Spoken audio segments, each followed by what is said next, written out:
She wasn't just a bride. She was a woman who could read numbers like weapons. In a town ruled by lies, greed, and blood, Clara Vance chose not to run. She chose to fight, not with bullets, but with truth. But when truth becomes dangerous, will it be enough to survive? The story teaches us intelligence and courage can be just as powerful as any weapon. Welcome to a place where we tell Western stories of cowboys, love, family, sacrifice, and the strength of the human heart. Like, comment, share, and subscribe if you believe in stories of strength and resilience. This content was carefully researched, developed, and manually edited by our team to deliver meaningful stories with valuable life lessons. Thank you for being part of our community. The dust of Red Creek had a way of settling into everything, but Clara Vance refused to let it settle into her spirit. She stood on the wooden platform of the train depot, a striking anomaly in a heavy, ivory-colored wedding dress she had sewn herself. The hem was already coated in a thick layer of terracotta dirt. She had traveled 2,000 miles from the suffocating debts of her past in Cincinnati, clutching a promise in the form of letters from a man named Arthur Pendleton. But Arthur wasn't here to meet her. Instead, Gideon Croft was. The town mayor and land officials stood before her, smelling of expensive bay rum and cheap intentions. His boots were polished to a mirror shine that mocked the rough-hewn boards beneath them. "I assure you, Miss Vance, it was a sudden and tragic bout of the fever," Croft said, his voice slick with practiced sympathy. He thrust a piece of paper toward her. "Arthur passed 3 days ago. As he died intestate and without kin, the county must unfortunately reclaim the Pendleton acreage." Clara didn't take the paper. She stared at it, then up at Croft's face. There was a gleam in his eye, a predatory calculation that Clara recognized all too well. It was the same look her ex-husband wore right before he gambled away her inheritance. "So," Croft continued, reaching into his tailored waistcoat to produce a train ticket, "the eastbound arrives in an hour. The county is generous enough to cover your return fare. You have no business here now, little lady." Clara took the ticket. She looked at the heavy black lettering pointing her back to a life of ruin. Her hands didn't shake. With a deliberate, agonizingly slow motion, she tore the ticket directly down the center. Then she tore it again. She let the pieces flutter to the dusty planks. "I didn't ride a train for 2 weeks just to be handed condolences and a ticket to nowhere, Mr. Croft," Clara said, her voice ringing like struck iron. "I came here to be a wife." Croft's polite smile vanished. "You are a spinster with no property and no ties to Red Creek. You will get on that train or the sheriff will escort you onto it." "She ain't getting on any train, Croft." The voice was a low, gravelly rumble that seemed to vibrate up through the floorboards. Clara turned. The man standing at the edge of the platform was built like a mountain storm. He had a 100-pound sack of grain slung effortlessly over one broad shoulder. A weathered Stetson was pulled low, but it couldn't hide the jagged, pale scar that slashed across his left cheekbone, narrowly missing a pair of eyes as sharp and cold as winter ice.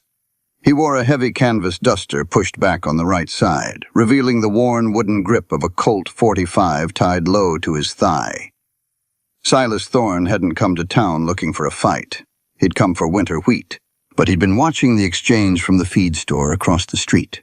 He knew Gideon Croft's brand of poison, and he knew Arthur Pendleton hadn't died of any damn fever.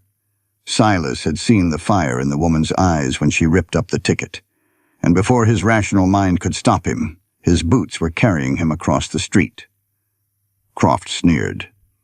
"This is county business, Thorne. Go back to your dirt farm." Silas dropped the sack of grain. It hit the platform with a heavy final thud. He stepped up, placing himself squarely between the corrupt mayor and the woman in the wedding dress. He smelled of horse, leather, and pine, a sharp, clean scent that instantly grounded Clara's racing heart. "It's my business," Silas said, his voice deadly quiet. He didn't look at Clara, keeping his eyes locked on Croft. Arthur owed me. And seeing as he ain't around to pay his debts, I'm collecting. Collecting what? Croft snapped. Silas finally turned his head, his cold eyes sweeping over Clara. He took in her defiant chin, the ink stains permanently etched into the side of her right index finger, and the sheer, desperate courage radiating from her. Her, Silas said. Clara gasped. Croft barked a harsh laugh. You can't just claim a woman, Thorne. She came here to marry Pendleton. And Pendleton's dead, Silas countered, stepping closer to Croft until the mayor was forced to lean back. The lady came to Red Creek to get married. I'm a bachelor in need of a wife to help run the Broken Spur. Seems like a fair trade. He turned fully to Clara, offering a hand roughly the size of a dinner plate, calloused and scarred. If you want to stay in this town, ma'am, we need to walk over to the judge's office right now. I'm Silas Thorne. Clara looked at his hand, then at the livid face of Gideon Croft. She didn't know this towering, scarred stranger, but she knew a lifeline when she saw one. She placed her small, ink-stained hand into his massive one. I'm Clara Vance. Lead the way, Mr. Thorne. 20 minutes later, the ink was drying on a marriage certificate, and Clara was officially a wife. Just not to the man she expected. The wagon ride to the Broken Spur was a master class in suffocating silence. The late afternoon sun painted the New Mexico territory in shades of bruised purple and fiery gold. Silas drove the team with an easy, unconscious grace, his large hands managing the heavy leather reins as if they were silk threads. Clara sat stiffly beside him, her ridiculous wedding dress taking up too much space on the bench. Every time the wagon hit a rut, her shoulder brushed against his solid arm, sending a jolt of unwanted electricity straight to her toes. She covertly studied her new husband. Up close, the scars were more prominent, not just on his face, but a jagged line peeking out from the collar of his shirt. He carried an air of violence about him, tightly leashed, but ever present. Yet, when he clicked his tongue to soothe the draft horses, the sound was surprisingly gentle. Silas, for his part, was acutely aware of the woman beside him. He hadn't missed the way she catalogued his weapons.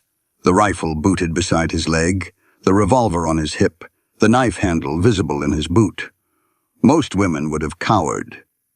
Clara just observed, filing the information away. He had noticed her hands when she signed the marriage register. They weren't the soft, useless hands of an Eastern socialite. They were capable. And that ink stain on her finger told him she knew her way around a ledger. It ain't a mansion, Silas said abruptly, the deep timbre of his voice startling her as the ranch came into view. The Broken Spur sat nestled in a shallow valley. There was a sturdy barn, a large corral, and a cabin built of thick, weathered logs. It was isolated, rugged, and completely utterly silent. I didn't come west looking for a mansion, Clara replied evenly. I came looking for a place to stand. Silas pulled the wagon to a halt and jumped down. Before Clara could navigate her heavy skirts, his hands were at her waist, lifting her down to the dirt, as if she weighed no more than a bundle of kindling. For a second, her hands rested on his broad shoulders. The heat radiating from him was a tangible thing. He stepped back immediately, clearing his throat. I'll see to the horses. Go on inside, door's open. Clara pushed open the heavy wooden door. The cabin was exactly what she expected of a solitary, hardened man. One large room, a cast-iron stove, a sturdy table, and against the far wall a single narrow bed covered in a heavy wool blanket. One bed. She swallowed hard, setting her small carpetbag on the table. The place was clean, ruthlessly so, but it lacked any touch of warmth. On the far end of the long wooden table sat a stack of leather-bound ledgers, a jar of ink, and a scattering of receipts weighed down by a rusted horseshoe. When Silas came in an hour later, smelling of fresh hay and cool night air, he found Clara out of her wedding dress, wearing a simple, practical gray skirt and a white blouse, her hair braided tightly down her back. She had a pot of coffee boiling on the stove. He paused in the doorway, staring at the domesticity of the scene. It hit him harder than a physical blow. Coffee's ready, she said, not looking at him. They drank in silence. As the fire died down, the reality of the single bed loomed in the small cabin. Clara stiffened, preparing herself for the inevitable negotiation of their hasty bargain. Silas set his tin cup down, grabbed a spare blanket from a chest, and turned toward the door. "Where are you going?" Clara asked, surprised. "The porch," Silas said without turning around. "I prefer the open air anyway. The bed is yours, Mrs. Thorne." Before she could argue, he was gone, the door clicking shut behind him. Clara lay in the dark for a long time, the heavy wool blanket pulled to her chin. Outside, she could hear the steady rhythm of Silas's breathing mixed with the wind howling off the mesa. Her mind, trained to find order in chaos, refused to shut down. The adrenaline of the day was wearing off, leaving a restless, gnawing anxiety in its wake. Unable to sleep, she lit a single kerosene lantern, turning the wick low. She wrapped a shawl around her shoulders and padded over to the heavy wooden table. She traced her fingers over the leather ledgers Silas had left out. It was none of her business. But Arthur had died suddenly. Croft had been entirely too eager to claim the land, and her new husband slept with a gun in his hand. Clara opened the top ledger. The handwriting was a rough, impatient scrawl. Silas Thorne was a man of action, not a man of numbers. Clara's eyes, trained by years of managing her father's shipping accounts and unraveling her ex-husband's debts, immediately caught the inconsistencies. She pulled a chair out quietly and sat down. She opened the ink jar, found a pen, and pulled a blank sheet of paper toward her. She cross-referenced a stack of county tax receipts with the entries in Silas's book. Her breath hitched in the quiet cabin. It wasn't a mistake. It was a pattern. The county assessment values entered by Gideon Croft's office were systematically inflated, while the recorded payments were artificially lowered, creating a compounding fictitious debt on the broken spur. Croft wasn't just stealing Arthur's land. He was actively bleeding Silas dry to steal his, too. Clara looked toward the bolted wooden door, thinking of the scarred, dangerous man sleeping on the cold planks outside to protect her honor. She dipped her pen into the ink. Gideon Croft had made a terrible mistake. He had let a woman who knew how to read the hidden stories in numbers survive the day. Dawn broke over the broken spur, not with a gentle lightening of the sky, but with a harsh, brilliant slash of gold that seemed to ignite the rugged peaks of the surrounding mesas. Clara Vance, now Clara Thorne, a fact that still sent a strange, cold thrill down her spine, awoke to the rhythmic, percussive sound of an axe biting into hard wood. She lay still for a moment, wrapped in the heavy wool blanket that smelled faintly of cedar and the sharp, clean scent of the man who had slept outside on the porch to protect her reputation. The cabin was freezing, the fire in the cast-iron stove having died down to mere embers sometime in the deepest part of the night. Her breath plumed white in the frigid air. Clara pushed herself up, her muscles aching from the jarring wagon ride and the sheer, exhausting terror of the previous day. She dressed quickly in the dim light, pulling her thickest gray woolen skirt and a high-collared white cotton blouse over her corset, shivering as she buttoned it up to her throat. She braided her dark hair with quick, practiced movements, pinning it securely at the nape of her neck. She was not a woman who allowed herself to look disheveled. Order was her armor. And right now she needed all the armor she could get, because the stack of papers she had left neatly arranged on the long wooden table was going to start a fire much hotter than the one she was currently trying to coax back to life in the stove. She had coffee boiling and a simple pan of salted pork and flatbread warming by the time the heavy wooden door creaked open. Silas ducked his head to clear the frame, carrying an armful of split pine. He stopped dead in his tracks when he saw her standing by the stove.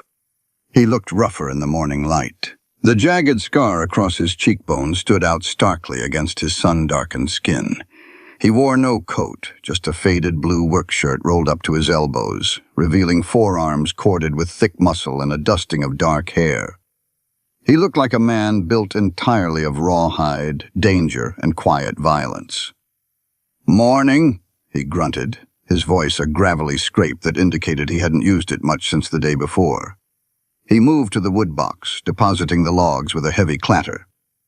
"Good morning, Mr. Thorne," Clara said, keeping her voice perfectly level as she poured 2 tin cups of pitch-black coffee. "I trust the porch was, accommodating?" Silas shot her a look from beneath the brim of his hat, which he hadn't yet removed. "I've slept on worse. Ground's hard, but it doesn't complain." He took the cup she offered, their fingers brushing for a fraction of a second. The heat of his skin was startling against the morning chill. He pulled his hand back quickly, taking a sip of the scalding brew without flinching. "Coffee's good, strong." "It's how my father took it," Clara said. She walked over to the table and sat down, placing her hands flat on the smooth wood, right next to the open ledger. She didn't touch her own coffee. "Mr. Thorne, we need to talk." Silas sighed, a heavy, weary sound. He pulled off his hat, tossing it onto a nearby peg, and ran a hand through his thick, dark hair. "If it's about the arrangement, Clara." It was the first time he had used her given name, and the sound of it on his tongue was unexpectedly intimate. "I told you you're safe here. I ain't expecting wifely duties. The marriage just keeps Croft from putting you on a train." "It is not about the arrangement," Clara interrupted gently but firmly. "It is about this." She tapped her index finger against the open page of the ledger. Silas's posture instantly changed. The relaxed, tired rancher vanished, replaced by the coiled tension of a gunfighter. His eyes narrowed, focusing on the ink-stained pages as if they were a rattlesnake coiled on his dining table. "I told you I ain't much for books," he said, his voice dropping a dangerous octave. "I keep track of what I owe and what I earn, roughly." "Roughly is what is going to get you evicted from your own land, Silas," Clara said, using his first name as a strategic counterstrike. She spun the ledger around so it faced him, pointing to a column of figures she had transcribed in the middle of the night. "Sit down, please." He hesitated, his jaw working, before pulling out the chair opposite hers and lowering his massive frame into it. The table seemed to shrink with his presence. "Look at these numbers," Clara instructed, her tone shifting into the crisp, authoritative cadence she used to use when managing the shipping manifests back in Cincinnati. "Here, in April of last year, you recorded paying $60 in county property taxes. You have the receipt right here, stamped by Gideon Croft's office." She pushed a faded slip of paper toward him. "I paid it," Silas said defensively. Handed the silver to Croft himself. "I believe you," Clara said. "But look at the ledger entry you made 2 months later, copying from the quarterly assessment notice Croft sent you. The recorded payment on your account is only $40. $20 vanished." Silas frowned, leaning closer. "A clerical error. The clerk in that office is an idiot." "Once is an error," Clara said, her voice dropping into a relentless rhythm. "Twice is a coincidence. 8 times over 3 years is a systematic strategy of financial bleed. Every single tax payment you have made since you bought this land has been under-recorded by 10, 20, or 30%. Simultaneously, the assessed value of your eastern pasture, the one bordering Arthur Pendleton's property, has been artificially inflated. You are compounding a fictitious debt, Mr. Thorne. According to Croft's books, which he is building against you, you owe the county over $400 in back taxes." Silas stared at the numbers. The silence in the cabin stretched, tight as a bowstring. Slowly he leaned back in his chair. His hands gripped the edge of the table so hard his knuckles turned stark white. 400, he repeated, the words tasting like ash. "If I owe 400 to the county—" "He can foreclose," Clara finished for him. "He can seize the broken spur legally, without firing a single shot. He was doing it to you, and I guarantee you he was doing it to Arthur Pendleton. Only Arthur figured it out." Silas closed his eyes. The scar on his face seemed to pull tight. When he opened them, the cold fury in his gaze made Clara's breath hitch. But the anger wasn't directed at her. It was directed inward. "I should have known," he rasped, his voice vibrating with a deep, ugly self-loathing. "I should have looked closer, but I hate the damn things. I can't look at a ledger without—" He stopped, swallowing hard. He stood up abruptly, knocking his chair back, and paced to the window, staring out at the barren yard. "Without what, Silas?" Clara asked softly, turning in her chair to watch his broad back. He was quiet for a long time. The wind rattled the window pane. Finally, he spoke, his voice stripped of its usual gruff armor, leaving something raw and bleeding in its wake. "Before I came to Red Creek, I worked for the Pinkerton Detective Agency," Silas said to the glass.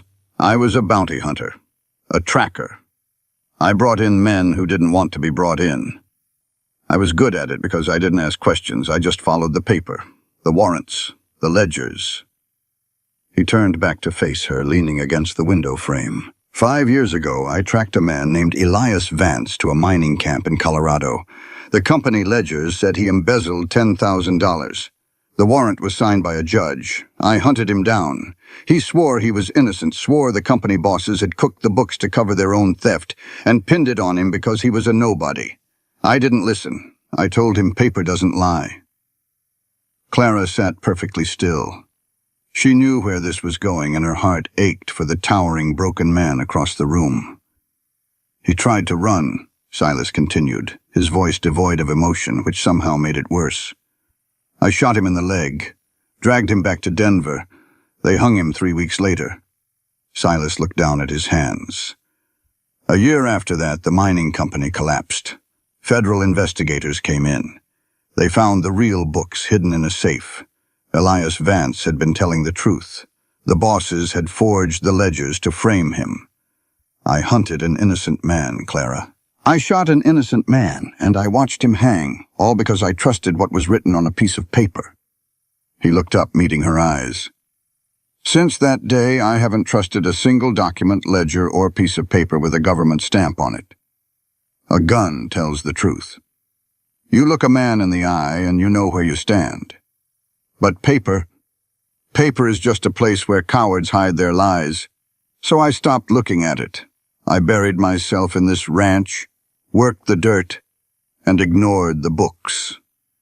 Clara absorbed the weight of his confession. She understood now. His neglect wasn't laziness, it was trauma. It was a profound, paralyzing fear of the very tools she used to make sense of the world. She stood up, slowly, deliberately, and walked across the room. She stopped a foot away from him. He was a foot taller than her, a mountain of muscle and guilt, but she didn't flinch. "You are right," Clara said quietly, looking directly into his ice-blue eyes. "Paper is where cowards hide their lies, but it is also where they leave their tracks." Silas let out a ragged breath. "I can't fight him on paper, Clara. I don't know how. If Croft says I owe it, he'll bring the sheriff, and I'll have to shoot my way out of my own home." "No, you won't," Clara said fiercely. Without thinking, she reached out and placed her small, ink-stained hand flat against the center of his broad chest, right over his heart. She felt the heavy, thudding rhythm of it beneath his shirt. Silas froze, his eyes widening slightly at her touch. "My ex-husband was a coward who hid behind paper too," Clara told him, her voice unwavering. "He forged my signature, gambled away my father's business, and left me with debts that took me 2 years of scrubbing floors to pay off. I know how men like Croft operate. They rely on the fact that honest men like you won't look closely at the math."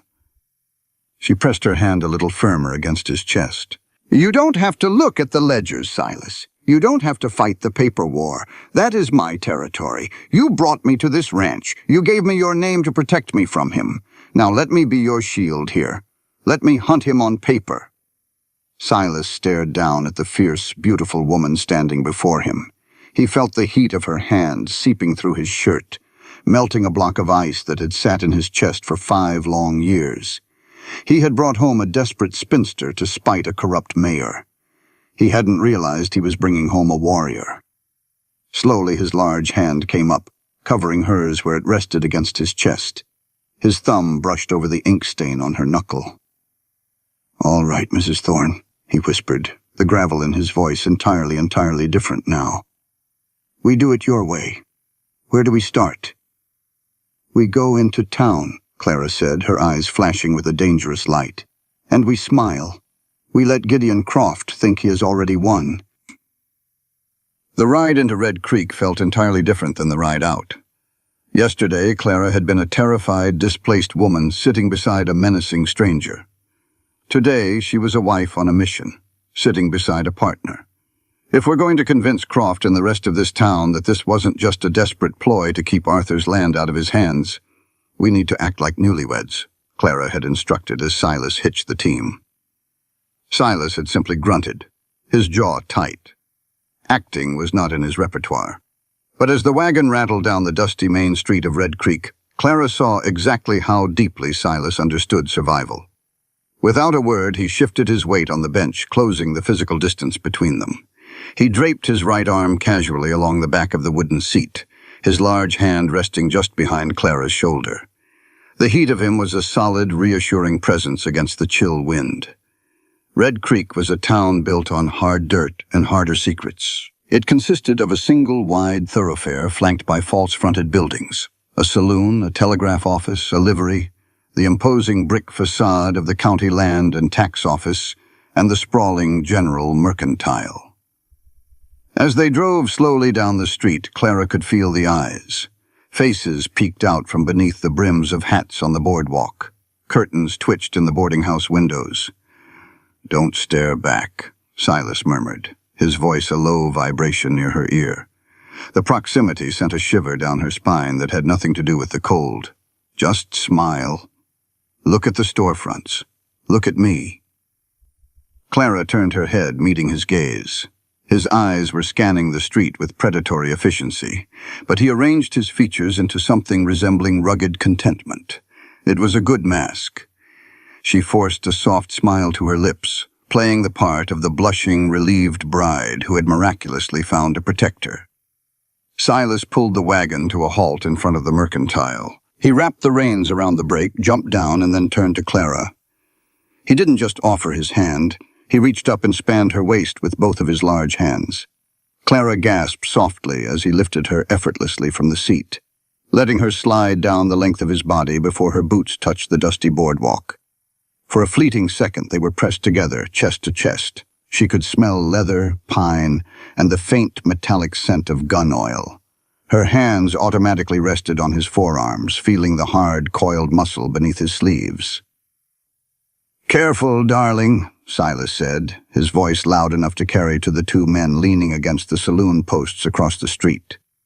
The endearment felt rough on his tongue, but it hit Clara's ears like a physical caress. "Thank you, Silas," she breathed, genuinely flushed. They stepped into the dimly lit cavern of the general mercantile. It smelled wonderfully of roasted coffee beans, oiled leather, peppermint sticks, and dry wool. The store was empty of customers, save for the proprietor standing behind the long wooden counter. Martha Higgins was a woman carved from the same hard landscape as the town itself. She was tall, broad-shouldered, with iron gray hair pulled back severely, and eyes that missed absolutely nothing. She had run the store since her husband took a stray bullet 10 years ago, and she commanded respect through sheer, unapologetic competence. "Silas Thorne," Martha said, her voice dry as dust. She wiped her hands on a canvas apron and turned her piercing gaze on Clara. "Heard you came into town yesterday for winter wheat and rode out with a bride. Folks are talking." "Let them talk, Martha," Silas said, stepping up to the counter. He kept Clara tucked close to his side, his hand resting lightly on the small of her back. "This is Clara, my wife." "Mrs. Thorne," Martha nodded slowly, her eyes dropping to Clara's dress, taking in the practical wool and the lack of frills. She seemed to approve. "I'm sorry about Arthur. He was a good man, too quiet for his own good, but a good man." "Thank you," Clara said softly. "It was a terrible shock." "Fever takes a man quick out here," Martha said. but there was a strange, flat quality to her tone.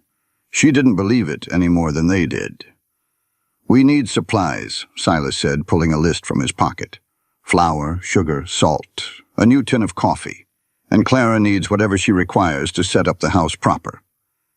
"Feel free to look around, Mrs. Thorne," Martha said, gesturing to the back aisles. "Silas and I will get the heavy sacks loaded." Clara took the cue. She wandered toward the back of the store, pretending to examine bolts of calico and tins of baking powder. She kept her ears strained. Silas and Martha spoke in low murmurs near the front, mostly about the price of goods, but the tension in the room was palpable. Red Creek was a town holding its breath. After 10 minutes, Clara returned to the counter carrying a small basket of needles, thread, and a few jars of preserves. Martha was writing up the total on a brown paper slip. "That'll be $8.40, Martha said. Silas reached into his pocket, producing a leather coin purse. As he counted out the silver, Martha leaned across the counter to bag Clara's items. With a swift, practiced motion, the older woman slid the brown paper receipt toward Clara. Tucked perfectly beneath the receipt was a small, torn scrap of ledger paper. Clara didn't blink. She smoothly picked up the receipt, trapping the scrap beneath it, and slid it into her skirt pocket in one seamless motion. She met Martha's eyes. The older woman gave a single, almost imperceptible nod. "Pleasure doing business with you, Silas," Martha said loudly. "You take care of this girl." "I intend to," Silas said. He picked up the heavy sack of flour, his other hand finding its place at Clara's back once more. They walked back out into the blinding sunlight. Silas loaded the supplies into the wagon. "What did she give you?" he asked quietly, not looking at her, pretending to check the harness. Clara reached into her pocket, unfolding the scrap of paper within the concealment of her skirt folds. She glanced down. Written in a hasty, sharp pencil scrawl were 4 words.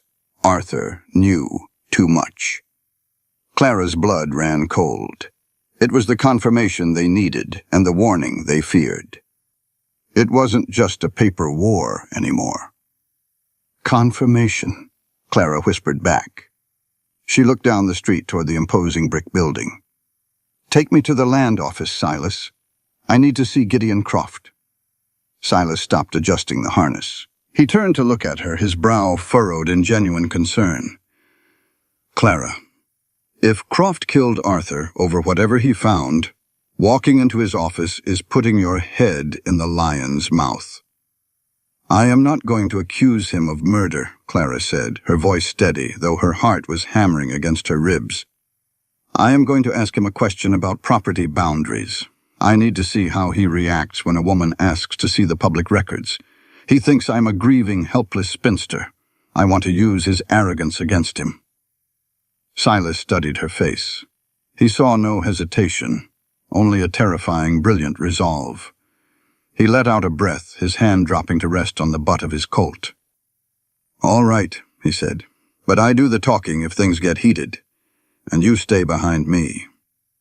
The county land and tax office was a shrine to Gideon Croft's ego. It smelled of expensive cigars, floor wax, and power.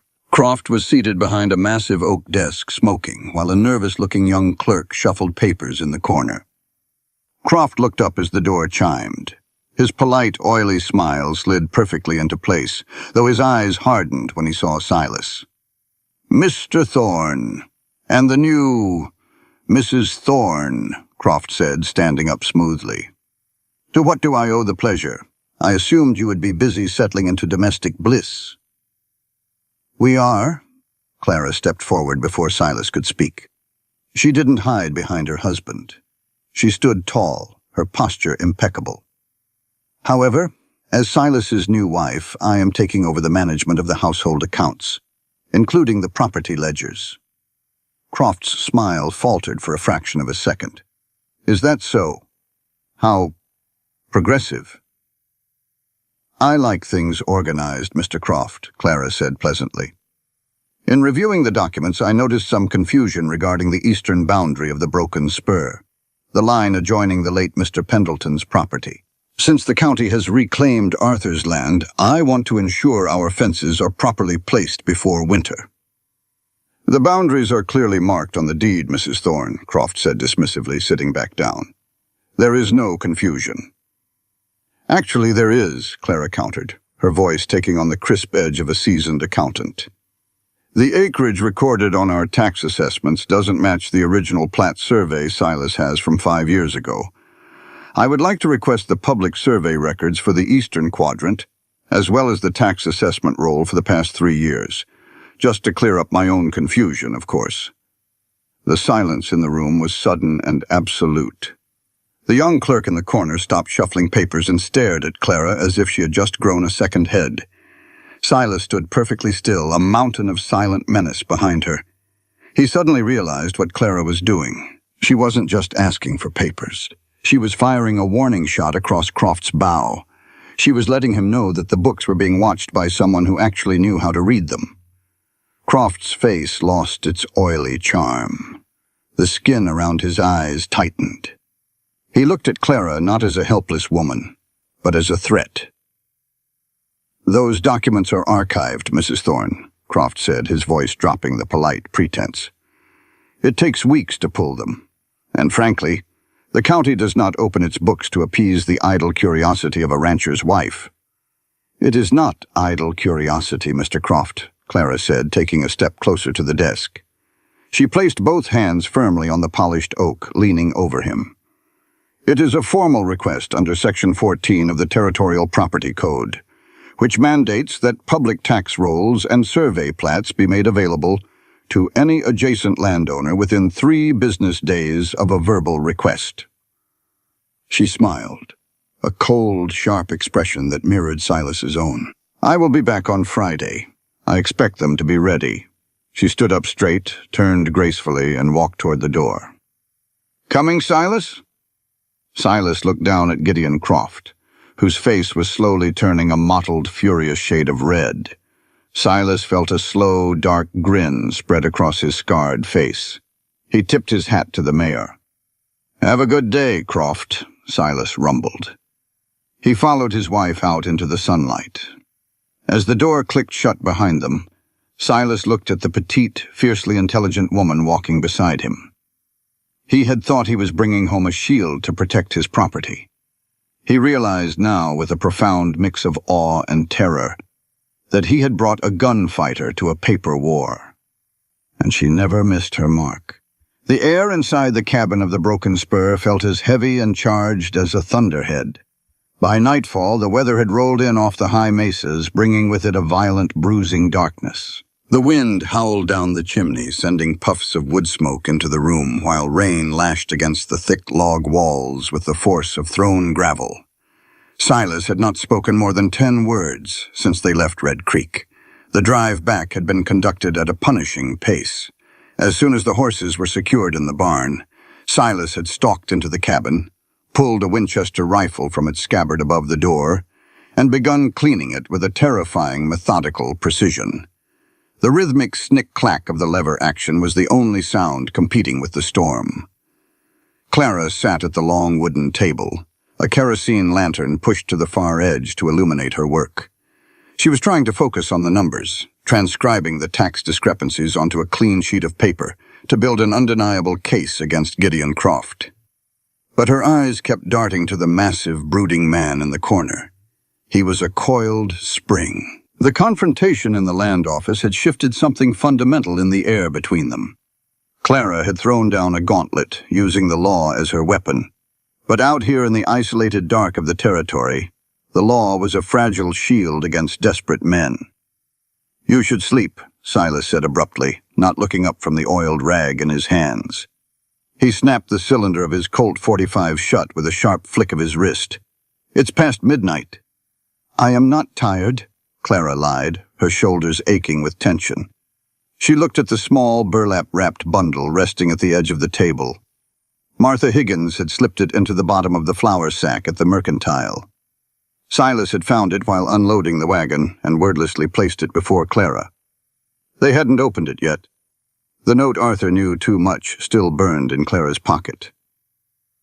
Croft isn't a man who likes being cornered by anyone, let alone a woman, Silas said, finally looking at her. The lamplight cast long, harsh shadows across his scarred cheek. You embarrassed him today.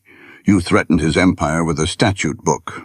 Men like that don't fight fair, Clara. I don't expect him to, she replied, lifting her chin. But he operates through paper. If we unravel the paper, we unravel him. Paper won't stop lead, Silas murmured darkly. He stood up, walking toward the window to peer out into the driving rain. A jagged fork of lightning illuminated the yard in a flash of blinding magnesium white. In that fraction of a second, Silas saw it. A shadow that didn't belong to the barn. A silhouette standing near the corral fence, holding something long and metallic. Silas didn't shout. He didn't have time. Instinct, honed by years of hunting armed men in the dark, took over. Down! He roared, lunging away from the window. The glass shattered inward with a deafening crack, followed instantly by the explosive roar of a rifle shot. Clara barely registered the command before a wall of solid muscle hit her. Silas tackled her out of the wooden chair, his massive weight taking them both hard to the rough-hewn floorboards. The kerosene lantern took a hit, shattering and plunging the cabin into near-total darkness, save for the dying embers in the stove. Another shot rang out, chewing through the wood of the table exactly where Clara's chest had been a second before. Splinters rained down on them. Silas had her pinned beneath him, his heavy canvas duster acting as a shield over her body.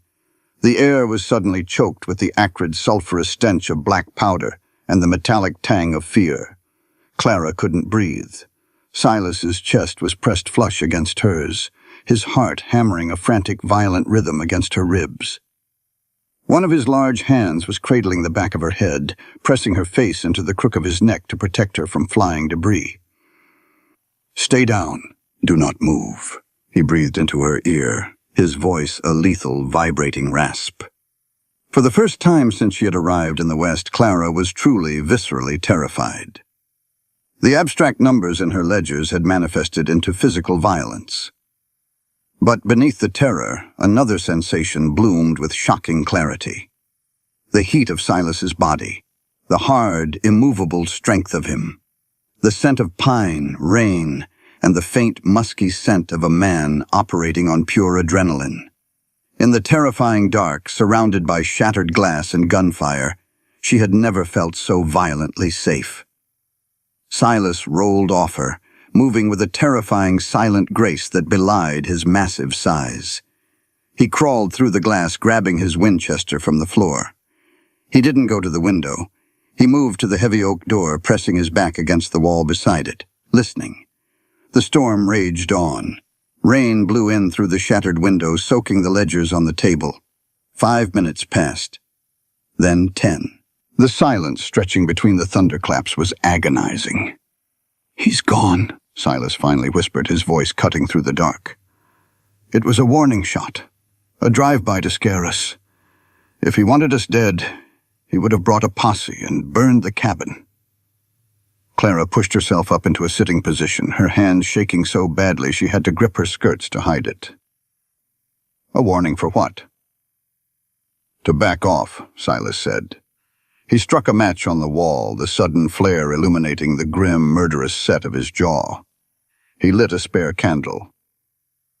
Croft is showing you what happens when you ask for public records. He turned to look at her. Clara was sitting amid a sea of broken glass, her pristine white blouse dusted with wood splinters, her hair half fallen from its neat braid. She was trembling, but her jaw was set in that same stubborn line that had made him step up to Croft at the train station.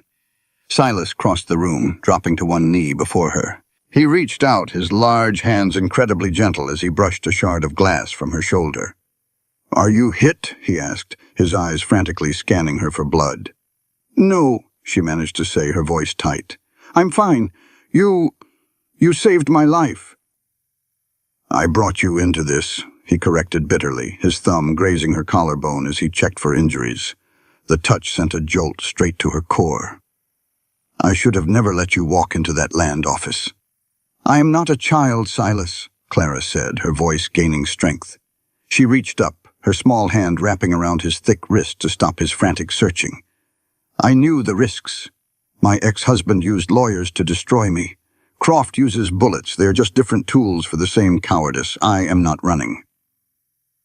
Silas stared into her eyes, illuminated by the flickering candle. The air between them, already thick with gunpowder, suddenly thickened with something entirely different. The adrenaline of the attack was morphing into a raw, undeniable pull. His gaze dropped to her lips, parted and breathing heavy, before he forced himself to look away, pulling his hand from her grasp and standing up.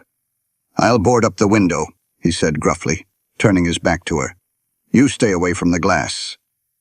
Neither of them slept the rest of the night. Silas sat in the corner with his rifle across his knees. Clara sat on the floor by the stove, wrapped in a blanket, watching him guard her. When the gray, washed-out light of morning finally broke, the storm had passed, leaving behind a cold, muddy world.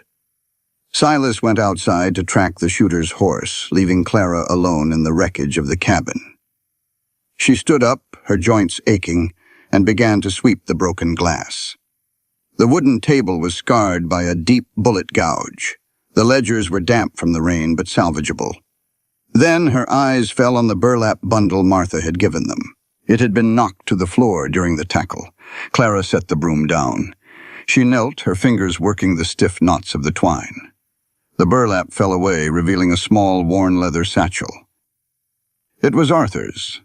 Inside was a shaving kit, a silver pocket watch, 2 letters Clara had written him from Cincinnati, and a small black pocket diary. Clara picked up the diary. It was thick, bound in cheap leather. But as she turned it in her hands, she frowned. The spine of the book was unnaturally rigid, and the leather on the back cover was torn, the pages within shredded and fused together in a thick, dark clump. Her breath hitched. She knew what dried blood looked like. With trembling fingers, she opened the diary to the ruined section.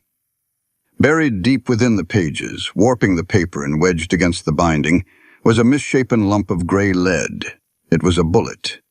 Arthur Pendleton hadn't died of a sudden fever. He had been shot in the back, the bullet tearing through his coat and lodging in the diary he kept in his breast pocket. Gideon Croft hadn't just forged documents. He had ordered a murder to cover it up. The heavy wooden door opened. Silas stepped in, his boots caked in mud. Ryder headed east back toward town, kept to the rocks to hide the tracks. Croft's men, no doubt. He stopped, seeing Clara kneeling on the floor, staring at the small black book in her hands. She was as pale as a ghost. "Clara? What is it?" She looked up at him, her eyes wide with a horrific realization. She held the diary out to him, pointing to the mangled piece of lead buried in the blood-stained pages. "This is Arthur's," she whispered, the words echoing in the silent cabin. "Silas. Arthur found something in the numbers, something worth killing for. And now Croft knows we're looking for it too." Silas crossed the room in 2 strides. He took the book, his thumb brushing over the deformed bullet. The cold, detached demeanor of the rancher vanished entirely. In its place stood the Pinkerton man, the relentless hunter who had finally found the scent of his prey. "Pack a saddlebag," Silas said, his voice a low, lethal rumble. "We're not fighting a paper war anymore, Clara. We're hunting a murderer." They didn't take the wagon. Speed and stealth were their only advantages now. Silas saddled his massive black gelding Midnight, and prepared a gentle, sure-footed roan mare for Clara. "Can you ride astride?" he asked, eyeing her heavy woolen skirts as they stood in the crisp, cold air of the barn. "I learned to ride in Cincinnati, Mr. Thorne," Clara said, though her stomach churned at the thought of a grueling trek through the mountains. Without waiting for his help, she grabbed the pommel, set her boot in the stirrup, and swung herself up, throwing her leg over the saddle. Her skirt bunched up, revealing her practical leather boots and a scandalous amount of stocking-clad calf, but she didn't care. Decorum had died the moment the window shattered last night. Silas looked away quickly, a muscle feathering in his jaw before swinging into his own saddle. "We're heading up into the Sangre de Cristo foothills. There's an old man up there, Hiram Cobb. He was the original county surveyor before Croft took office and fired him. If anyone knows the truth about the acreage and the property lines, it's Hiram. And if Croft killed Arthur over land, the motive is in those original surveys. They rode hard for 6 hours, leaving the flat, dusty plains of Red Creek behind and ascending into the rugged, pine-choked trails of the mountains. The air grew thinner and colder, biting at Clara's cheeks. Every shadow looked like a man with a rifle. Every snap of a twig sounded like a gun hammer pulling back. By late afternoon, the horses were lathered, and Clara felt as though her spine had been shattered. Her hands, unaccustomed to gripping heavy leather reins for hours, were raw and blistered. But she didn't utter a single word of complaint. She kept her eyes fixed on Silas's broad back, following the path he carved through the wilderness. As the sun began to dip below the jagged peaks, casting long purple shadows across the canyons, Silas pulled Midnight to a halt in a small, sheltered clearing surrounded by towering ponderosa pines. "We camp here," he announced, dismounting. "It's too dark to navigate the scree field safely. Cobb's cabin is another 2 hours up." Clara tried to dismount, but her legs were completely numb. As she slid from the saddle, her knees buckled. Silas was there instantly. His strong arms caught her around the waist before she hit the dirt. He hauled her against his chest, supporting her full weight. "I've got you," he murmured, his breath warm against her cold cheek. "I'm sorry," Clara gasped, deeply mortified by her weakness. She pressed her hands against his chest to push away, but her raw palms flared with agonizing pain. She hissed, curling her fingers inward. Silas frowned. He didn't let her go. Instead, he lifted her effortlessly, carrying her the few feet to a fallen log near the center of the clearing, and set her down gently. "Don't move," he commanded. He moved with swift efficiency, unsaddling the horses, hobbling them, and building a small, smokeless fire within a ring of stones. Clara watched him, mesmerized by the capable, fluid grace of a man perfectly in his element. The wilderness didn't frighten Silas. It welcomed him. Once the fire was crackling, casting a warm golden glow into the creeping darkness, Silas walked over to her. He pulled a canteen and a clean white cotton handkerchief from his saddlebag. He knelt in the dirt in front of her. "Give me your hands," he said softly. Clara hesitated, then slowly uncurled her fists, holding her hands out to him. The palms were bright red, several angry blisters torn open and weeping. Silas swore softly under his breath. He took her small hands in his massive ones. The contrast was startling. His skin scarred, tanned, and rough as sandstone, holding hers as delicately as if they were made of spun glass. He uncorked the canteen and poured the cold water over her palms, washing away the dirt and dried blood.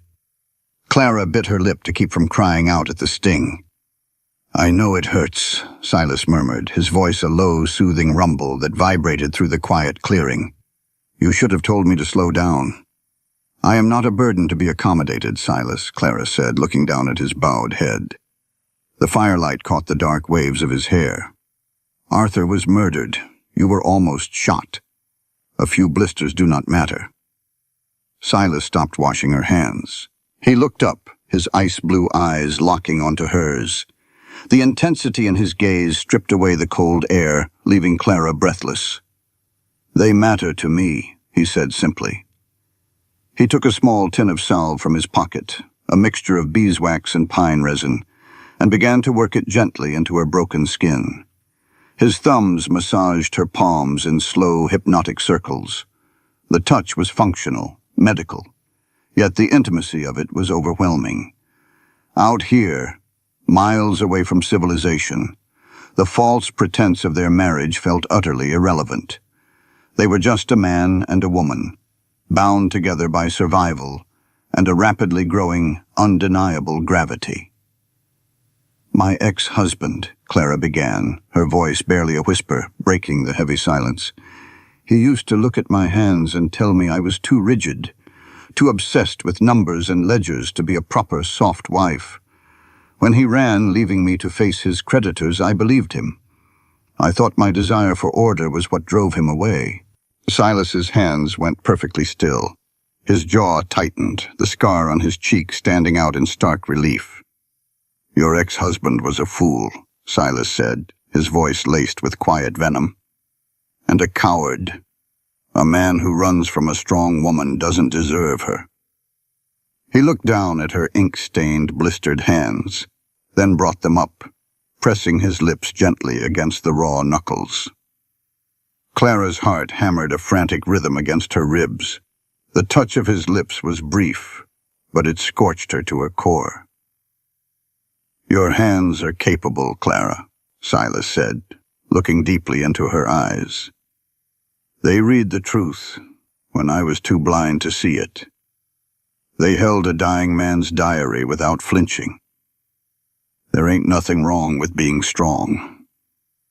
Clara felt tears prick her eyes, not from the pain of her blisters, but from the profound relief of finally being seen and valued for exactly who she was.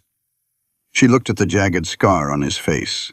Without thinking, she reached out with her bandaged hand, her fingertips hovering just inches from the ruined skin of his cheek. "And what about your scars, Silas?" she asked softly. "Do you believe they make you a monster?"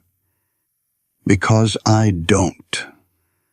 Silas closed his eyes, leaning imperceptibly into the warmth of her hovering hand. The tension between them was a physical thing, a taut wire ready to snap. He wanted to pull her off that log, pull her into his lap, and kiss the defiance right out of her mouth. He wanted to make her forget every man who had ever made her feel less than extraordinary. But he was a man who brought death in his wake, and she was a woman trying to build a life. He opened his eyes, the cold controls slamming back into place. He pulled back, dropping her hands. "Get some sleep, Clara. We ride at first light." He stood up and walked to the edge of the firelight, putting his back to her, standing guard in the dark. Clara pulled her blanket tight around her shoulders, her hands throbbing, her heart aching with a confusing, wonderful kind of pain. They reached Hiram Cobb's cabin by mid-morning. It was a shack built into the side of a rocky outcrop, nearly invisible until they were right on top of it. Silas didn't dismount immediately. He called out, "Hiram, it's Silas Thorne. I brought coffee and questions." A long moment passed before the heavy wooden door creaked open. An old man, thin as a rail and sporting a wild white beard, stepped out, a double-barreled shotgun leveled directly at Silas's chest. "You're a long way from the dirt plains, Thorne," Hiram rasped. He narrowed his roomy eyes, taking in Clara. "And you brought a woman. You gone soft?" "I brought my wife," Silas corrected, dismounting slowly, keeping his hands visible. "And I brought trouble, Hiram. Gideon Croft." At the mention of the mayor's name, Hiram spat into the dirt. He lowered the shotgun. "That snake, come inside." "Come, but keep the door bolted." Inside, the cabin smelled of cured meat and old paper. The walls were lined with hundreds of tightly rolled canvas maps stuffed into cubbyholes. It was the archive of a man who knew every inch of the county. Clara wasted no time. She pulled Arthur's blood-stained diary from her satchel and laid it on Hiram's small table. She explained the tax discrepancies, the altered boundary lines, and the bullet they had found. Hiram listened in silence, his gnarled hands gripping the edge of the table. When she finished, he let out a bitter, hacking laugh. "Taxes," Hiram scoffed. "You think Gideon Croft is risking a hanging just to skim a few $100s in back taxes from you dirt farmers?" He turned and walked to a specific cubbyhole, pulling out a thick, dust-covered canvas tube. He brought it to the table, unrolling it and weighing the corners down with a coffee mug and an iron skillet. "This is the master topographical survey of the Red Creek Valley," Hiram said, tapping a long, bony finger on a specific quadrant. "The one I drew 5 years ago. The one Croft fired me over because he wanted to draw his own." Clara and Silas leaned over the map. Silas pointed to 2 adjacent squares of land. "That's my spread, the Broken Spur, and that's Arthur Pendleton's land to the east." "Now," Hiram said, his eyes glittering with manic vindication, He pulled a second smaller piece of translucent vellum from his pocket and laid it over the map. Red lines were drawn across the vellum, cutting a harsh, straight path through the topography. 3 months ago, a surveyor from Chicago came through, drinking heavily at the saloon, Hiram said softly. I paid the barkeep to let me take a look at the man's saddlebags while he was passed out. I traced this. Clara stared at the red line on the vellum. It snaked down from the northern mountains, cut directly through the center of Arthur Pendleton's property, and slashed straight across the Broken Spur's eastern pasture, heading south toward the border. What is that line? Silas asked, a cold dread pooling in his stomach. That, Clara breathed, her mind connecting the dots with horrifying clarity, is the proposed route for the new transcontinental railroad spur. Bingo, Hiram said grimly. The rail company needs a flat, direct route through the valley. They pay premium government rates for right-of-way buyouts, thousands of dollars per acre. Clara looked up at Silas, her eyes wide. The puzzle was complete. Croft isn't stealing your land for taxes. He's inflating your debt to force a foreclosure. And he killed Arthur because Arthur figured out the eastern boundary line was the key. Croft wants to own the land when the railroad agents arrive next month. He stands to make a fortune, completely legally on paper. Silas stared at this blood-stained map. Arthur's death, the bullet through the window, the fake ledger entries. It all led to this red line. He's going to wipe us off the map, Silas said, his voice dropping to a terrifying, deadly whisper. He reached out and rolled the map up, gripping it like a weapon. He looked at Clara, the Pinkerton bounty hunter fully resurrected in his ice-blue eyes. Not if we burn his map first, Clara said, her chin lifting, ready for war. The ride down from the Sangre de Cristo foothills was a grueling descent into the belly of the beast. They carried the canvas tube containing Hiram Cobb's master map, like a holy relic, knowing it was the only thing standing between Gideon Croft and total dominion over the valley. They reached the flatlands as twilight bled the color from the sky, replacing the brilliant desert golds with bruised, ominous purples.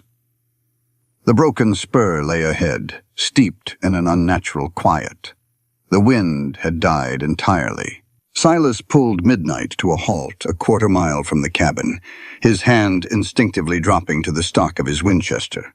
His eyes scanned the horizon, reading the shadows. "Stay here," he ordered Clara in a low whisper, his gaze fixed on the dark silhouette of the barn. "I am not waiting in the dark," Clara retorted, her grip tightening on the reins of her roan mare. Her blistered hands throbbed beneath her leather riding gloves, but the pain was a distant hum compared to the adrenaline coursing through her veins. "If they are here for both of us." Silas looked back at her.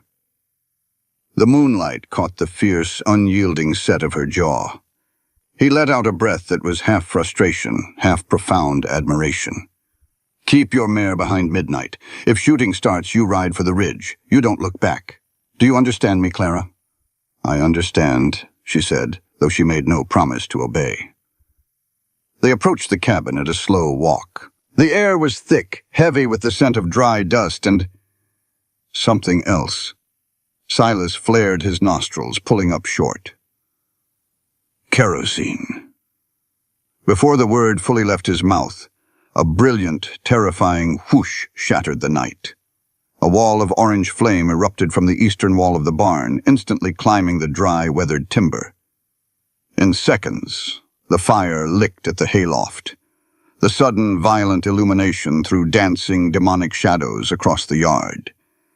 And then came the sound that chilled Silas to his very marrow, the high-pitched, panicked screams of the draft horses trapped inside. "No!" Silas roared. He spurred Midnight forward, leaping from the saddle before the gelding even came to a full stop. He drew his Colt, scanning the perimeter, but the arsonists were hidden in the dark beyond the firelight. Clara dismounted, her heart hammering against her ribs like a trapped bird. The heat from the burning barn was already a physical weight against her face. "Silas, wait!" she screamed over the roar of the flames. But he wasn't listening. He couldn't. The horses were his livelihood, his responsibility. He bolted toward the heavy barn doors, holstering his gun to throw his massive shoulder against the burning wood. The doors groaned and gave way, unleashing a backdraft of thick, choking black smoke. Silas disappeared into the inferno. Clara ran forward, coughing, her eyes streaming. The roar of the fire was deafening, a living, breathing monster consuming everything in its path. "Silas!" Suddenly, a shadow detached itself from the side of the cabin. A man stepped into the flickering light, a rifle raised to his shoulder. He was aiming directly at the open barn doors, waiting for Silas to emerge from the smoke. It was one of Croft's hired thugs from town, his face twisted in a cruel, anticipating grin. Clara didn't think. The meticulous, orderly world of ledgers and ink vanished, replaced by the primal, desperate instinct to protect the man she loved. She plunged her hand into her heavy skirt pocket and pulled out the small, double-barreled Derringer she had packed in Cincinnati, a weapon meant for city alleys, not frontier warfare. Her hands shook violently, the blisters screaming in protest, but she gripped the cold steel with both hands, raised it, and aimed at the center of the man's mass. "Hey!" she screamed. The thug jumped, startled by the woman's voice. He pivoted, bringing the rifle around to face her. Clara pulled the trigger. The recoil snapped her wrists back, the sharp crack of the small pistol momentarily cutting through the roar of the fire. The thug grunted, stumbling backward as the .41 caliber bullet caught him high in the shoulder. His rifle discharged into the dirt and he dropped it, clutching his collarbone with a string of vicious curses before turning and fleeing into the darkness. A second later, Silas burst from the burning barn. He was a terrifying sight. His canvas duster was smoking, his face blackened with soot. In his hands, he held the lead ropes of the 3 panicked draft horses, using his sheer brute strength to drag the massive, terrified animals out of the fire. He hauled them into the corral, slamming the gate shut. Then he collapsed to his knees in the dirt, coughing violently, gasping for the clean night air. Clara dropped the Derringer and ran to him, falling to her knees in the mud beside him. "Silas! Silas! Look at me!" He looked up, his chest heaving. The left sleeve of his shirt was scorched away, revealing angry, blistering red flesh along his forearm. But his ice-blue eyes were wide, fixed on the small pistol lying in the dirt behind her, and then on the trail of blood leading away into the dark. "You shot him," Silas rasped, his voice shredded by the smoke. "He was going to shoot you in the back," Clara said, her voice breaking. The adrenaline was draining away, leaving her trembling so violently her teeth chattered. "I couldn't let him." Silas stared at her. This refined, educated woman from the East, in her ruined skirts and soot-stained blouse, had just drawn blood to save his life. The realization hit him with the force of a runaway train. He reached out with his unburned arm, wrapping his hand behind her neck, and pulled her against his chest. He buried his face in her hair, inhaling the scent of smoke and the sweet underlying scent that was purely her. "We need to get inside," Silas said roughly, pulling back. "They might circle back." They abandoned the barn to the flames. There was nothing more to be done for it. It would burn to the foundation.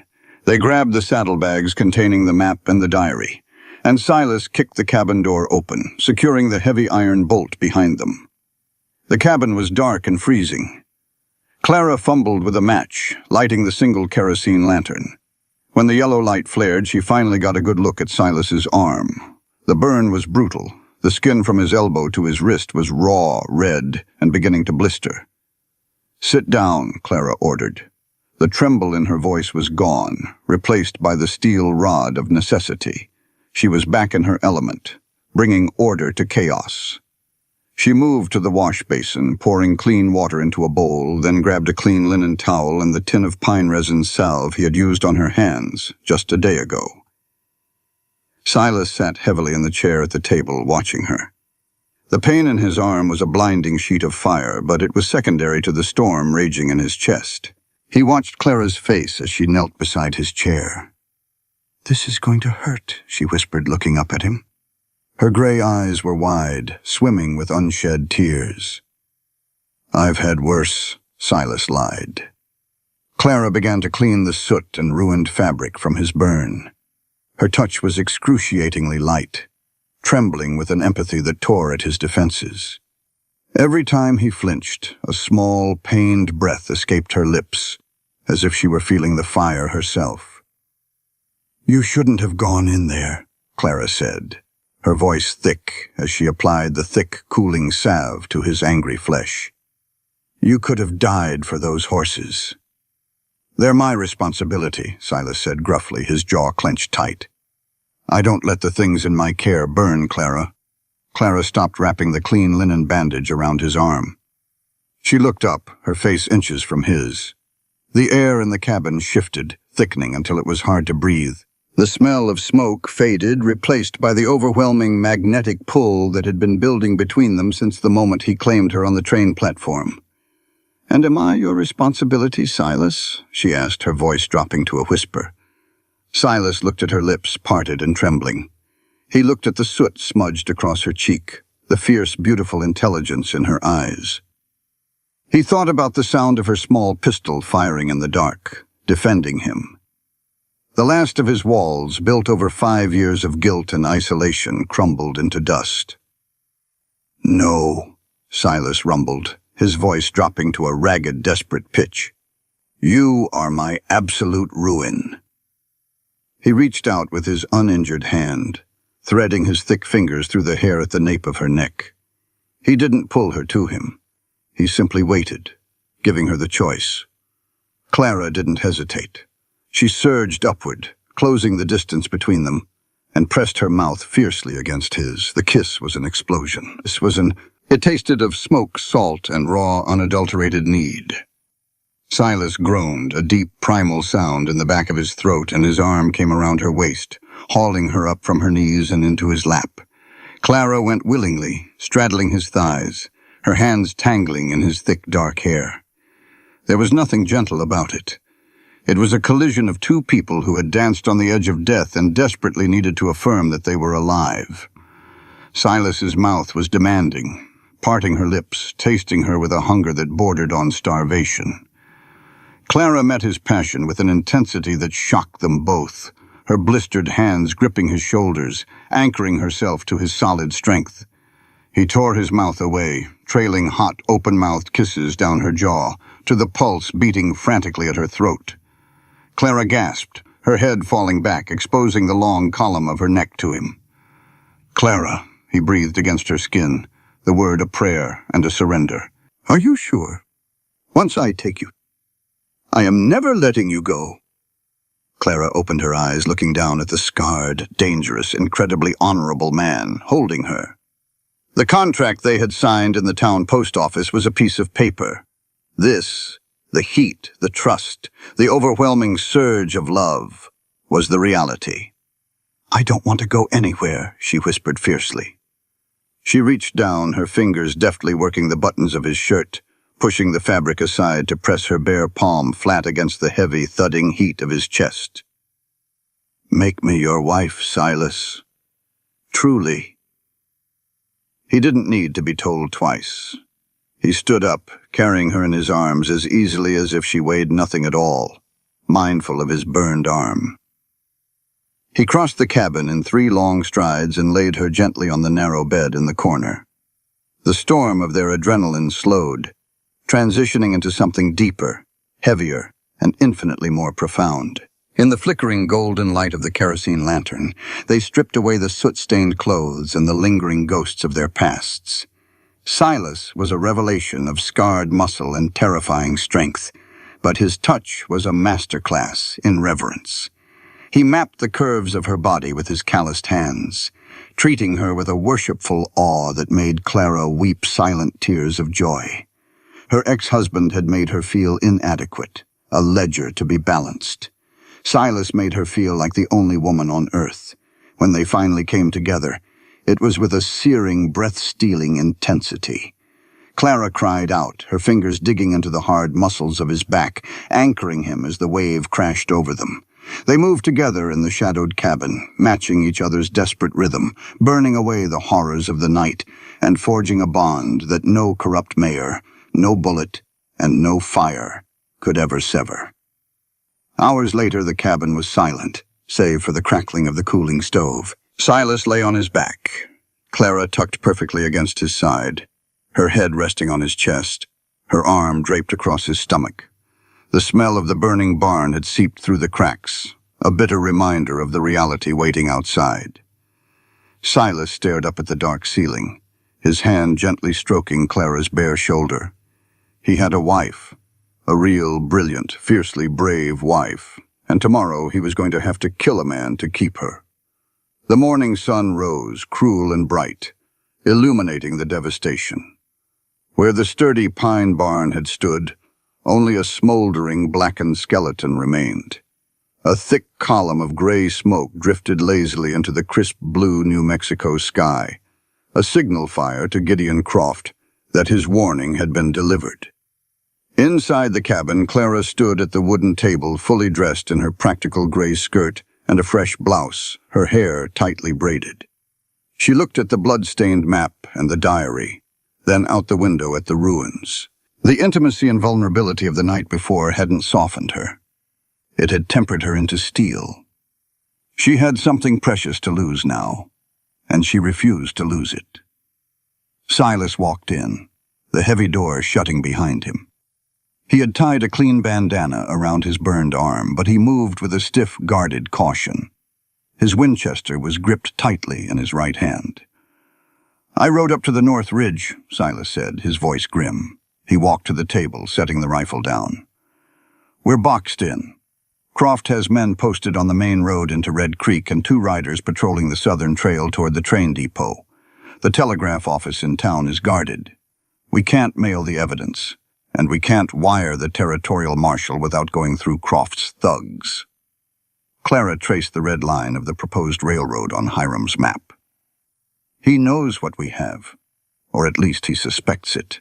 He is trying to starve us out or force us to make a desperate run so his men can shoot us in the open and claim we were fleeing outlaws. He owns the sheriff," Silas added, pouring himself a cup of cold coffee. "If we ride into town, the sheriff will arrest us on trumped-up charges, confiscate the evidence, and we'll both hang in a cell before the week is out." Clara leaned forward, her eyes narrowing as her mind, honed by years of balancing impossible ledgers, began to calculate the odds. "Then we don't sneak into town, and we don't try to run past them." Silas looked at her. "Clara, there are at least 6 armed men between here and that land office." "I know," Clara said. She picked up the small derringer from the table. "They are expecting us to run, Silas. They are expecting a terrified woman and a desperate rancher to try and slip through the net. When people expect you to hide, the most dangerous thing you can do is stand in the light." She turned to him, her eyes burning with a brilliant tactical fire. "I will take the wagon, I will load my trunk into it, and I will drive it fast and hard down the southern trail toward the depot. I will look exactly like a terrified Eastern bride who realized the frontier is too violent and is running for the first train home." Silas's blood ran cold. "Absolutely not." "Listen to me," Clara insisted, stepping toward him. "They will see me. They will assume I am carrying the map and the diary to get them out of the county. They will pull off the main road to intercept me." "And then what, Clara?" Silas roared, the sudden volume making the coffee cups rattle on the table. He grabbed her shoulders, his fingers digging into her arms. "They catch you? They drag you off that wagon and put a bullet in you like they did Arthur? I am not using my wife as bait." "They won't shoot me immediately," Clara argued, her voice rising to match his, refusing to back down. "Croft needs the documents. They will stop the wagon to search it. It will buy you an hour. 1 hour, Silas, with the main road clear for you to ride midnight straight into Red Creek." "To do what? Hand myself over to the sheriff?" "To ride straight to the mercantile," Clara corrected, her tone sharp and precise.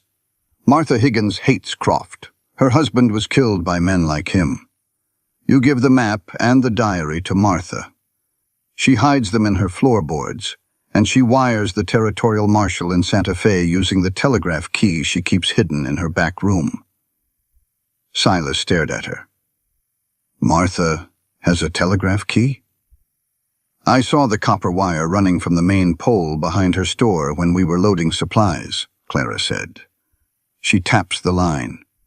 She knows everything that goes in and out of Red Creek. You get the evidence to her, and then you come find me." Silas released her shoulders, stepping back, running a hand over his face. The plan was brilliant. It was logical. It used Croft's arrogance and sexism against him. Croft's men would never believe the woman was a decoy, and Silas hated it with every fiber of his being. "I lost one person because I trusted the paper, Clara," Silas said, his voice dropping to a ragged whisper. The memory of the hanging man in Denver flashed in his eyes. "I will not lose the woman I love because I sent her out alone to face a firing squad." The words "the woman I love" hung in the air between them, spoken aloud for the very first time. Clara's breath hitched. She took a step forward, closing the distance, and pressed her hand against his cheek, her thumb brushing the jagged scar. "You won't lose me," she whispered fiercely. "Because we are not victims anymore, Silas. I am not the woman who let her husband bankrupt her, and you are not the Pinkerton who shot the wrong man. We are the Thorns, and we are going to burn Gideon Croft's empire to the ground." Silas looked into her gray eyes. There was no fear there. Only a terrifying, beautiful resolve. He realized then that he couldn't stop her. She wasn't asking for his permission. She was outlining their strategy. He covered her hand with his own, pressing a hard kiss to her palm. "If they touch a single hair on your head, Clara, I won't just kill Croft. I'll burn the whole damn town." "I know," she smiled, a small, dangerous curve of her lips. "Now, help me pack my trunk. We have a train to catch." An hour later, the trap was set. Clara sat on the bench of the wagon, holding the heavy leather reins. She had unbound her hair, letting it fall in a chaotic tangle around her shoulders, and smeared a streak of soot across her cheek. She looked exactly the part of a panicked, broken woman fleeing for her life. Behind her, her heavy trunk was strapped down, visibly bulging. Silas stood beside the wagon, holding Midnight's reins. He wore his long canvas duster, the Winchester fully loaded in the scabbard, his Colt riding low and heavy on his thigh. His face was a mask of cold, lethal intent. He handed Clara a heavy, canvas-wrapped bundle. It looked exactly like the rolled-up map and diary. "It's just rolled-up ledger paper and a block of wood," Silas said, his voice tight. "But it will take them a few minutes to untie the knots. When they realize it's a fake, you don't fight them, Clara. You tell them I have the real ones, and you tell them exactly where I am." "I will," Clara said. She tucked the small derringer beneath the blanket on the seat next to her, just in case. Silas reached up, gripping the back of her neck, and pulled her down for a searing, desperate kiss. It tasted of fear, promise, and gunpowder. 1 hour, Silas swore against her lips. "I'll be there." "Ride fast, Mr. Thorne," Clara said, pulling back, her eyes shining. She snapped the reins. "Ha!" The draft horses surged forward. The wagon rattled violently out of the yard, kicking up a plume of dry dust as Clara steered them toward the southern trail away from the town. Silas watched her go, his heart pounding a sickening rhythm against his ribs. He waited until the wagon disappeared behind the first rise, counting the seconds. He imagined Croft's men on the ridge, seeing the dust, signaling each other, leaving their post to chase the vulnerable woman with the prize. Silas reached into his saddlebag, checking the heavy oilcloth bundle that held the real map and Arthur's blood-stained diary. It was secure. He swung up into Midnight's saddle. The massive black gelding danced in place, feeling the violent tension radiating from his rider. Silas pulled his Stetson low over his eyes. He didn't look back at the smoldering ruins of his barn. He looked north, toward Red Creek, toward Gideon Croft. With a sharp kick of his spurs, Silas sent the horse launching forward into a dead sprint. The final hand was dealt. It was time to see who was bluffing. The midday sun beat down on the main street of Red Creek like a blacksmith's hammer. The air was dead and heavy, shimmering with heat distortion above the rutted dirt. Every door was shut. Every window blind was pulled tight. The town was holding its breath. Silas Thorne rode Midnight hard into town, pulling the lathered gelding to a sharp halt in the alley behind the General Mercantile. He dismounted smoothly, his spurs jingling, a sharp metallic sound that cut through the unnatural silence. He grabbed the heavy oilcloth bundle from his saddlebag and strode to the back door, pounding his fist against the wood in a rapid staccato rhythm. The door unbolted instantly. Martha Higgins stood there, a double-barreled shotgun resting easily in the crook of her arm. "They took the bait," Silas said, stepping inside. He thrust the bundle into her hands. Hiram Cobb's master survey and Arthur Pendleton's diary. "The bullet is still wedged in the binding." Martha's iron-gray eyes widened slightly, then hardened into flint.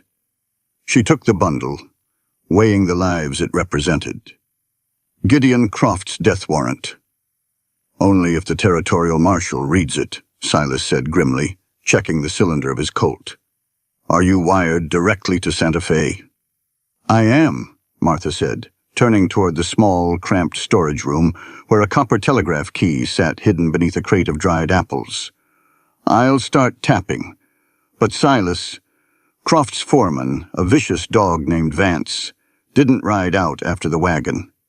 He stayed in town. Silas's blood turned to ice. Before he could ask what that meant, the sound of a woman's sharp cry echoed from the street out front. It was Clara. Silas didn't think. The Pinkerton bounty hunter, the man who had buried his lethal instincts beneath years of quiet ranching, erupted to the surface. He kicked the front door of the mercantile open, stepping out onto the wooden boardwalk into the blinding glare of high noon. 50 yards away, standing in the center of the dusty street in front of the brick land office, was Gideon Croft, and next to him, struggling fiercely against the iron grip of a massive scarred thug, was Clara.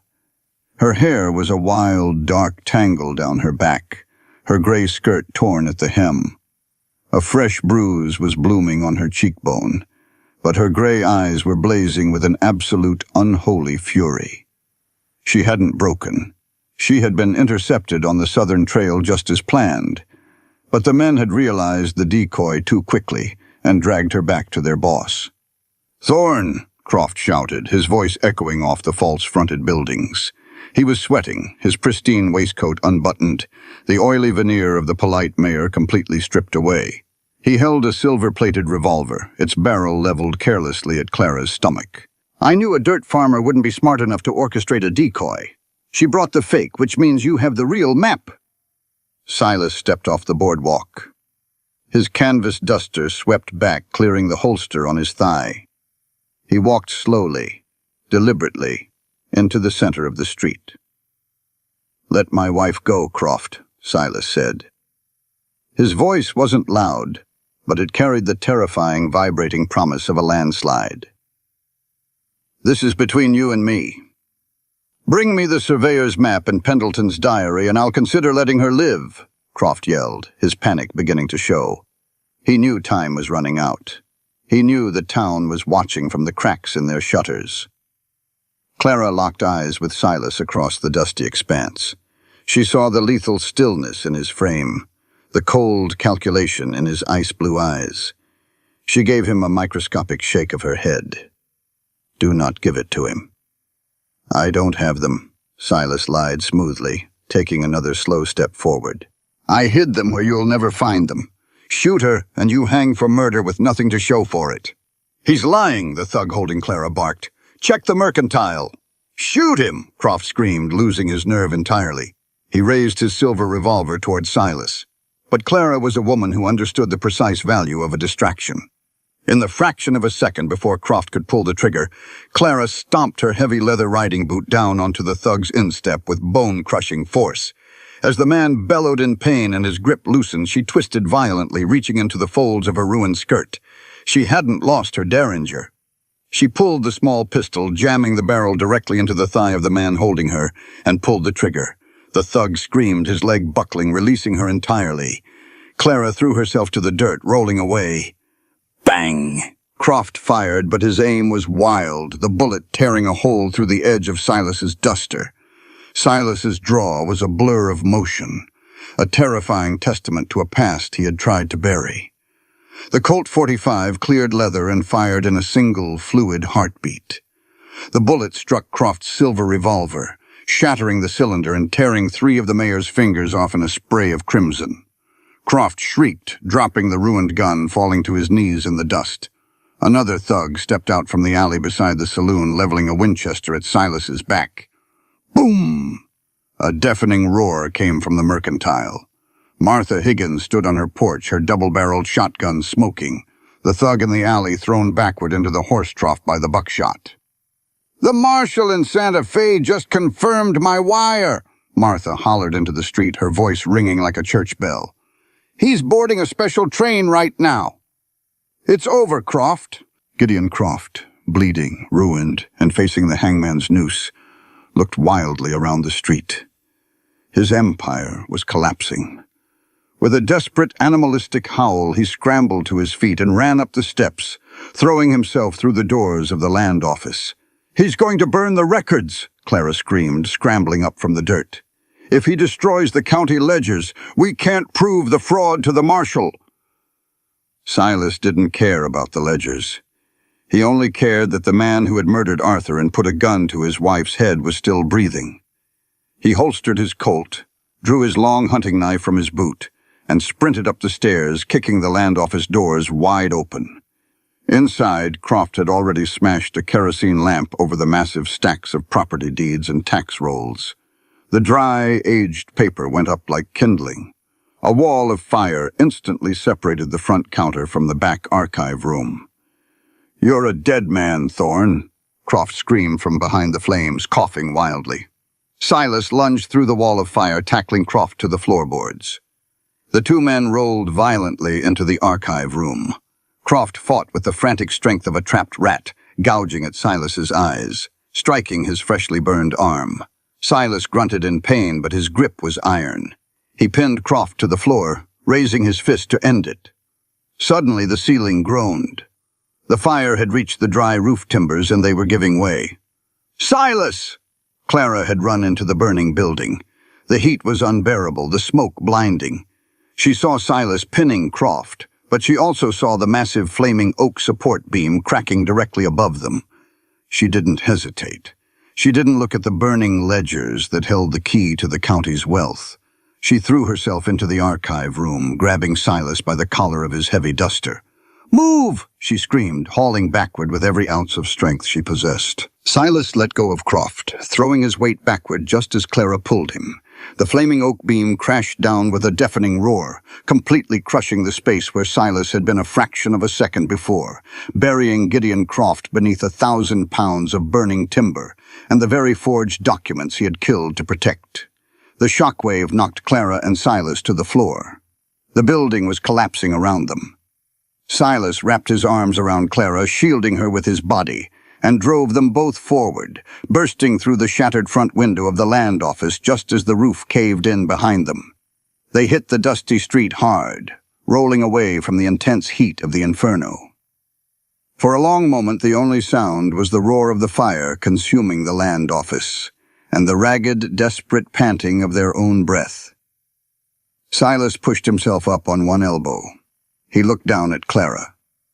She was covered in soot, her dress ruined, her hands bleeding. But she was looking up at him with a fierce, brilliant light in her gray eyes. "You threw away the evidence," Silas rasped, his voice thick with smoke and awe. "You ran into a burning building for me, and you didn't grab a single ledger." Clara reached up, her soot-stained fingers tracing the line of his jaw, resting gently over his scar. "Paper doesn't keep you warm at night, Silas," she whispered, a tear finally cutting a clean track down her dirty cheek. "And paper doesn't love you back. I made my choice." Silas closed his eyes, leaning down to press his forehead against hers. Right there, in the middle of the dusty street, with the town of Red Creek finally stepping out from their homes to watch the tyrant's empire burn to ash, Silas Thorne knew he was the richest man in the territory. The autumn wind sweeping off the Sangre de Cristo mountains carried the crisp, clean scent of pine and the promise of a mild winter. At the broken spur, the devastating scars of the previous year had been replaced by the steady, rhythmic pulse of life. Where the blackened ruins of the old barn had stood, A magnificent new structure of golden, freshly milled timber rose against the sky. Inside, the stalls were full of healthy draft horses, their coats gleaming in the afternoon light. Clara Thorne sat at the long wooden table inside the cabin. The front door was wide open, letting in the golden sunlight and the cool breeze. The cabin itself had changed. There were curtains on the windows now, a colorful braided rug on the floorboards, and the smell of roasting chicken and fresh rosemary filled the air. It was no longer a fortress. It was a home. Clara dipped her pen into the inkwell, her eyes scanning the neat, precise columns of the ledger before her. She smiled. The numbers were beautiful. They told a story of a bumper crop of winter wheat, the successful sale of 3 foals, and a ledger completely free of debt. The territorial marshal's arrival in Red Creek a year ago had been swift and merciless. Hiram Cobb's map and Arthur Pendleton's diary had been more than enough to expose the massive railroad conspiracy. The corrupt sheriff had been arrested, the stolen lands were returned to the rightful owners or their next of kin, and the railroad company was forced to negotiate fair, transparent market prices for their right-of-way. Red Creek had breathed a collective sigh of relief, and Clara had spent 3 months untangling the financial mess Croft had left behind, becoming the unofficial and highly respected bookkeeper for half the ranches in the valley. Heavy, familiar footsteps sounded on the porch. Clara didn't look up from her numbers, but the smile on her face widened. "If you track mud onto my clean rug, Silas Thorne, I will make you sleep on the porch again." "I wiped my boots, woman," came the deep, gravelly rumble. Silas stepped into the cabin. He took off his Stetson, hanging it on the peg by the door. The year had been good to him.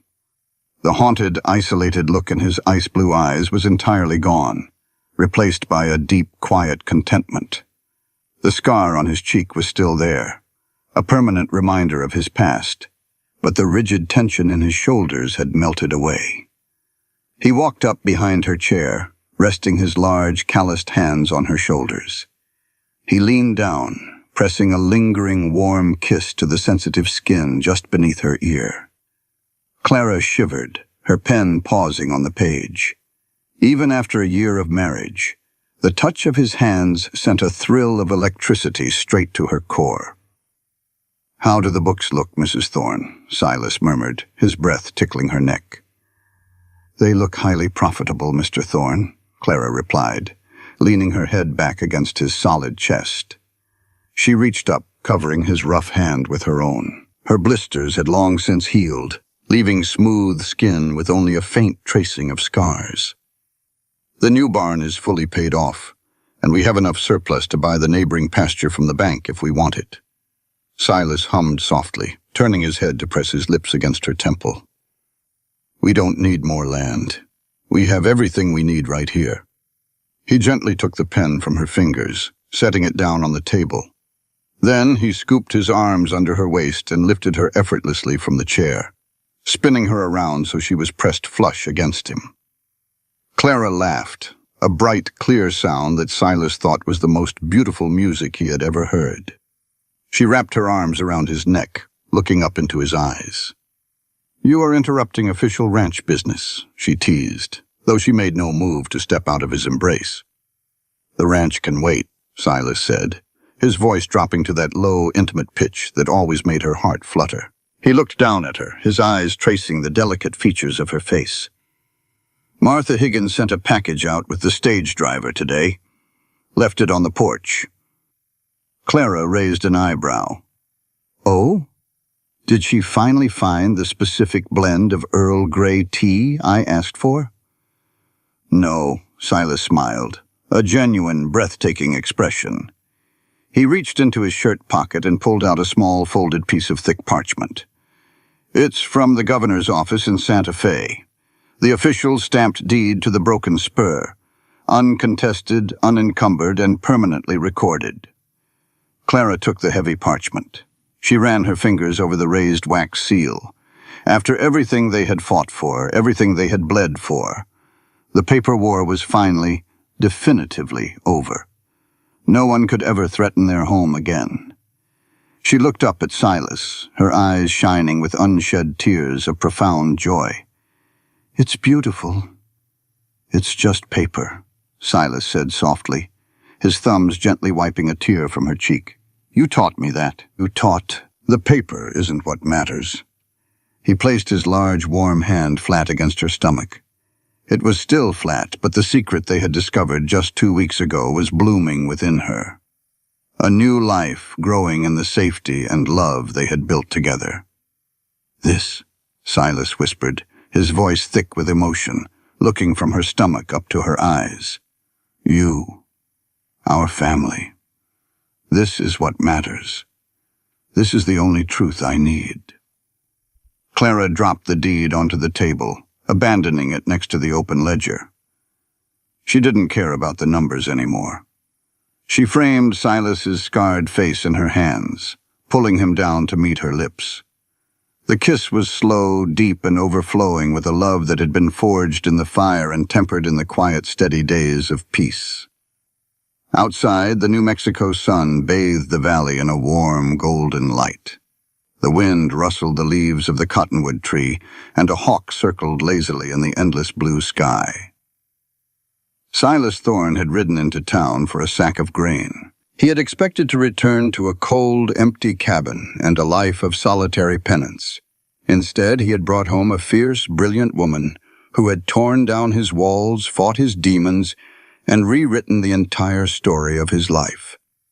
And as Silas held his wife in his arms, feeling the steady, strong beat of her heart against his own, he knew with absolute certainty that this was a happily ever after that no one could ever take away. One could ever take away. One could ever take away. One could ever take away. One could ever take away. One could ever take away. One could ever take away.